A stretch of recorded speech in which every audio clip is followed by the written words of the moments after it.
You guys wanted it, and we brought it back. Drum roll. Facebook reacts.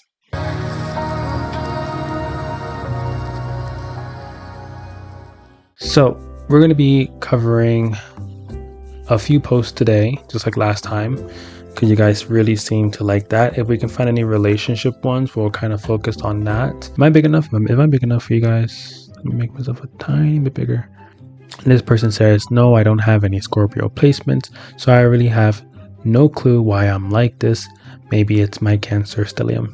So right there and then, they're saying they don't have any Scorpio placements. And one of the things that I spoke about in the recent video is that there is no such thing as an empty house. Just because you don't have a planet in a house that's in a zodiac sign does not mean you don't have that zodiac sign. This is a perfect example or proof that people actually believe this. They believe that they don't have any planets in a particular sign that's inside of a house because every house has a sign. That doesn't mean anything. And obviously, whatever information they have prior is not allowing them to understand, like, why am I, faithful or devoted when it comes to relationships. Now, a lot of times I have seen people say this, and they're usually the ones who are not like this. They would be in situations where they would be saying, oh, I'm like the most faithful person ever, and they're the complete opposite, just because that feeling of projecting that image allows them to feel like what they feel or what they want to believe is validated. So this is more of like a proof. I don't know. They're not saying anything about their chart. They're not saying anything. All they're saying is that they have a Scorpio in one of their houses like anyone else does, but they just don't have a planet in it. So now she says, only my sun and rising are in Scorpio degrees. That also doesn't make any sense because she said that she didn't have any placements in Scorpio, and now she's saying only her sun and rising are in Scorpio degrees. So it makes me wonder, like, is she looking at two different charts? Because you can't not have any placements in Scorpio and then have your sun in Scorpio. I see definitely the Cancer stellium. I'm like this when I do end up dating someone, but I'm also polyamorous now, which is like, oh, I can be with more than one person forever. So even then, again, they're just like spewing out nonsense because they're saying, oh yeah, it's definitely the Cancer stellium. So confirming what she is assuming, and then she's contradicting herself in the comment here with saying, oh, well, I'm actually not like this. She's basically saying, I'm a human being, that I can be devoted to one person, but if I choose to feel otherwise, I can be with as many people as possible, right? So again, Western astrology is not astrology. It is Western psychology, or it's Western psychology sprinkled with a little bit of spirituality on top of it. It's not actual astrology. All right, let's go to another one. All right, I don't understand what stellium is.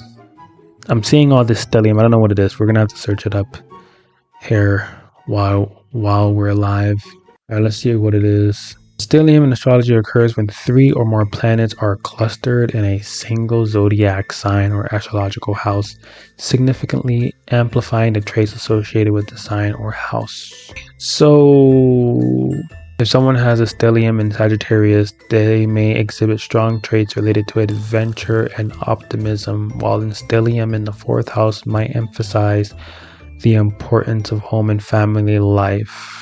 Yeah, do not use the internet, let alone AI, for gathering resources from different sources to go ahead and give you this kind of information.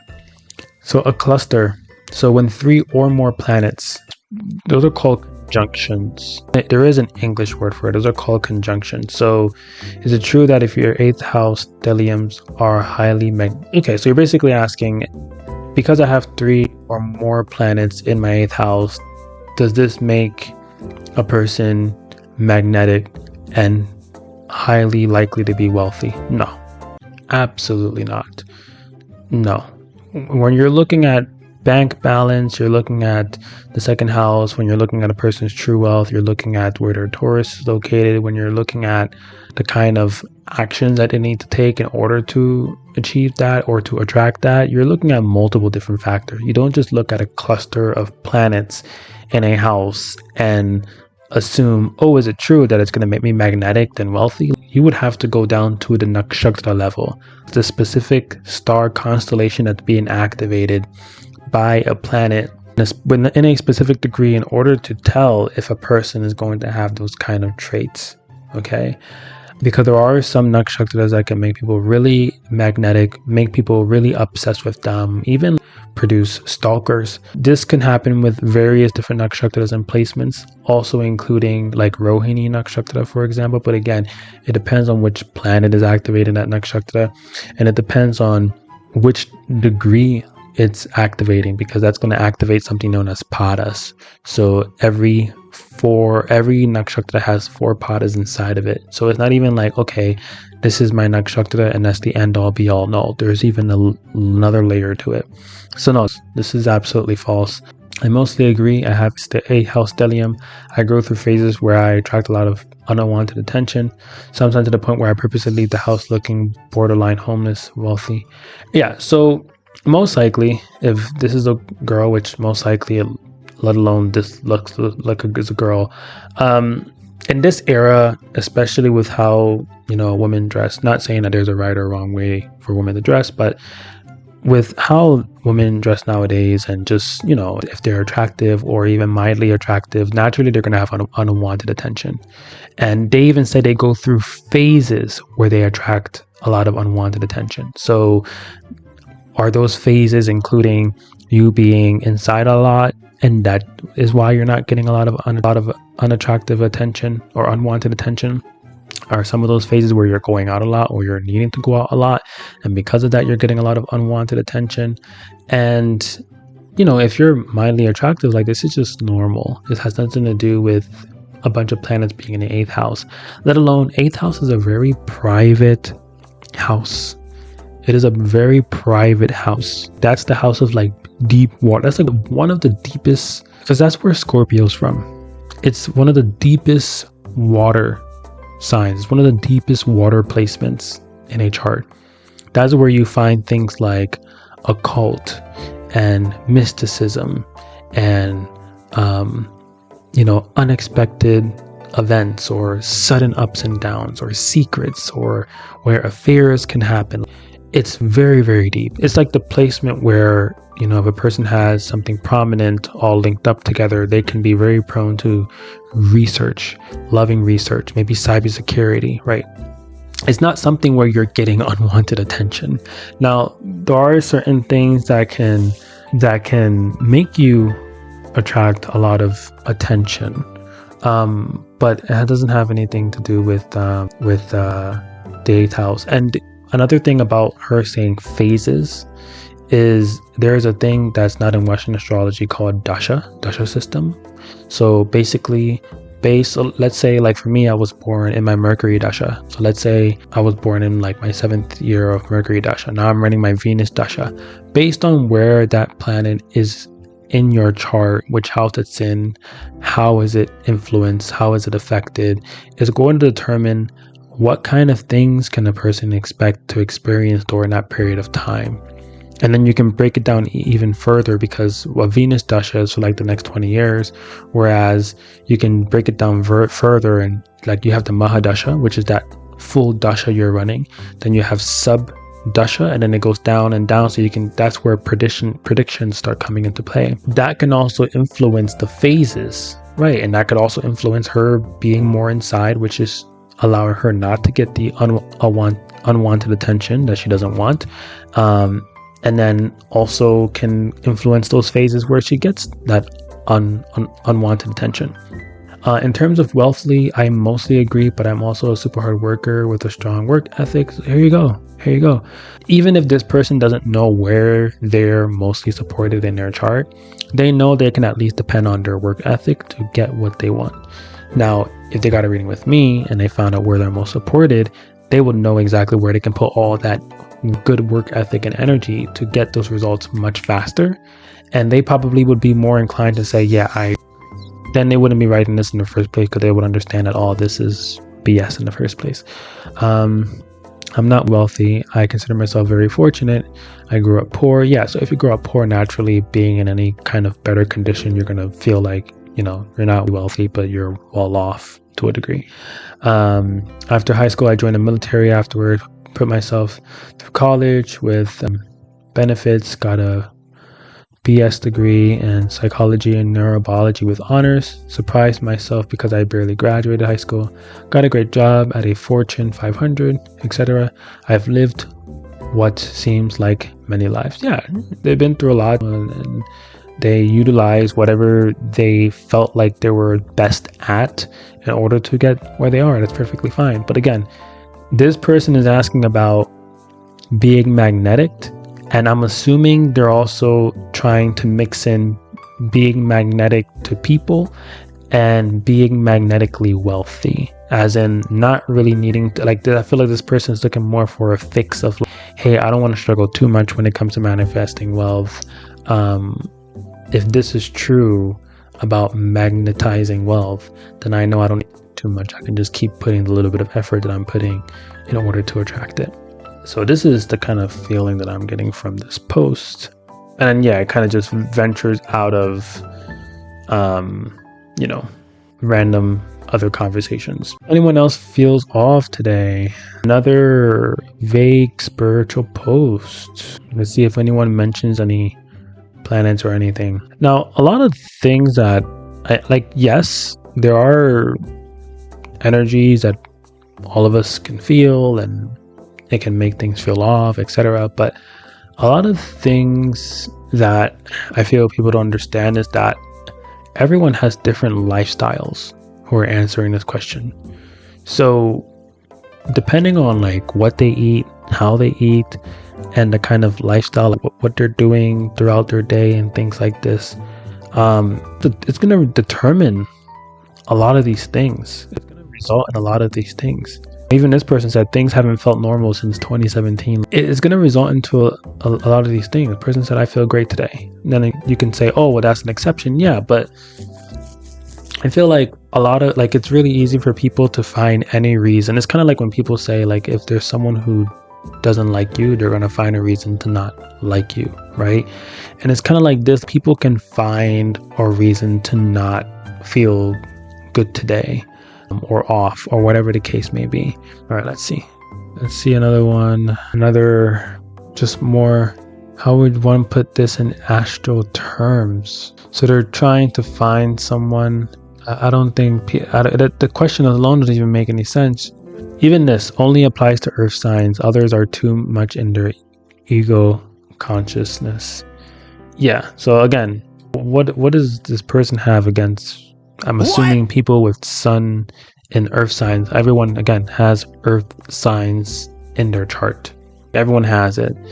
And if they don't have a planet in it, doesn't mean that they don't have it. It's in their chart and it's expressing in a specific area of their life. So let's find a better one. All right.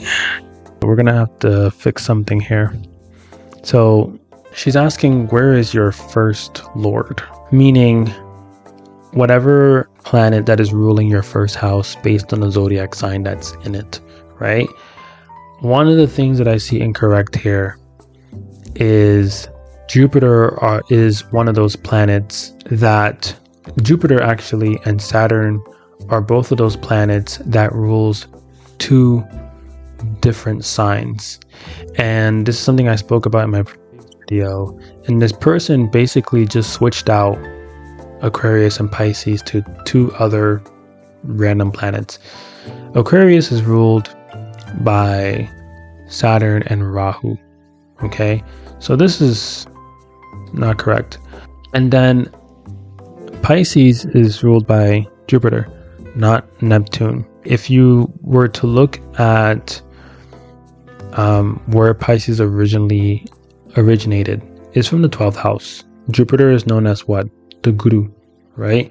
So naturally, 12th house is about what? Spirituality, meditation, yoga, otherworldly experience, otherworldly beings, ashrams, things of that nature, going overseas, doing pilgrimage, being in isolation, right? Because that's part of like what you experience when you are doing meditation or when you're doing yoga or when you're going to an ashram is isolation. And it's connecting you to ether, creating a bridge to ether. But these are all the things that you experience and you receive from the guidance of a guru, right? And then same thing, with Aquarius here, Saturn is just, you can, like, it's many things, but Saturn is known as a servant, right? It's here to serve people. And Saturn is all about serving others. Aquarius, 11th house, that's the house of millions and millions of people, about social reform, about doing something for the betterment of society to a degree. And yeah, this is supposed to be Saturn. This is supposed to be Jupiter. Let's see if anyone caught this in the comments. This person said it perfect. You think sun is a planet? It's a star.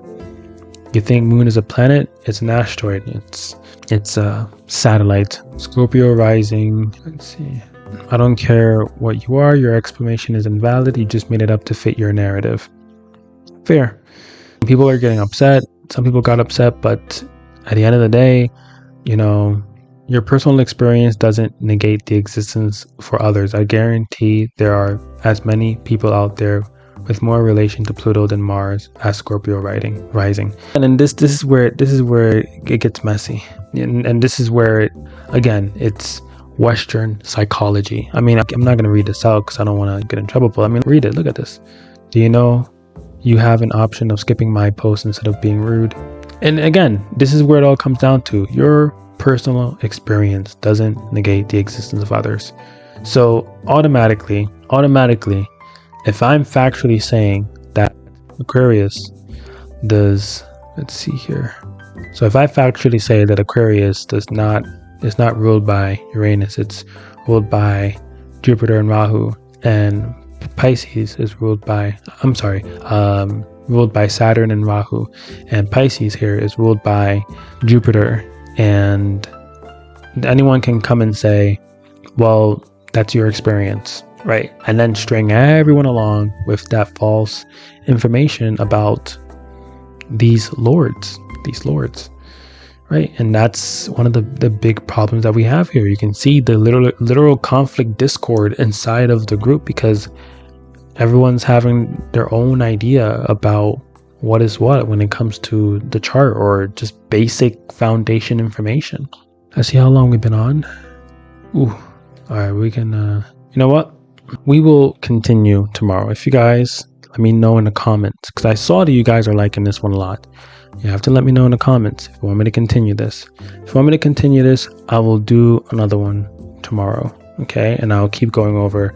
If you guys want, join the group. The link is in the description. It'll also be in the comment, and that way you can, let me just make myself bigger, and you can send me the specific post that you guys want to question, that you guys have doubt about, in whatever groups that you're in, or on social media, anywhere. It can be Instagram, anywhere. And even if it's a YouTube video or a TikTok, I'll pull it up and you guys can let me know, and we'll go over it in the next reaction video. So until next time.